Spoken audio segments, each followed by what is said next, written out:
নাতির জন্য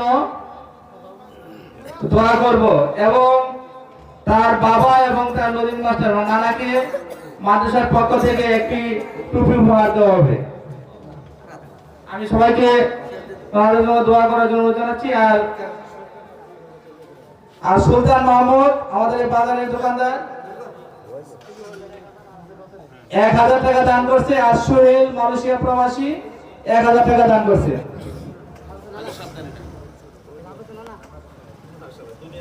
এখন আমাদের হাফেজ সিফাত হোসেনের বাবাকে একটি টুপি পরাবেন আর সিফাত হোসেনের নানাকে একটি টুপি উপহার দেবেন। আমাদের মাদ্রাসার পক্ষ থেকে টুপি পরা দিয়েছেন মাহবুলের সহসভাপতি তথা সদস্য আলহাজ নানিসার আলী সাহেব।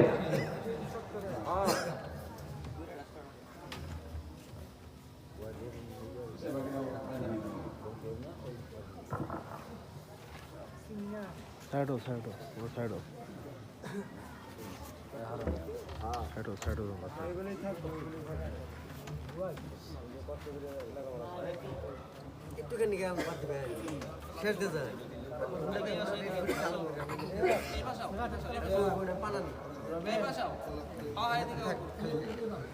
এইখানে আসো টানে দাঁড়াও টানে দাঁড়াও এই পাশে আসো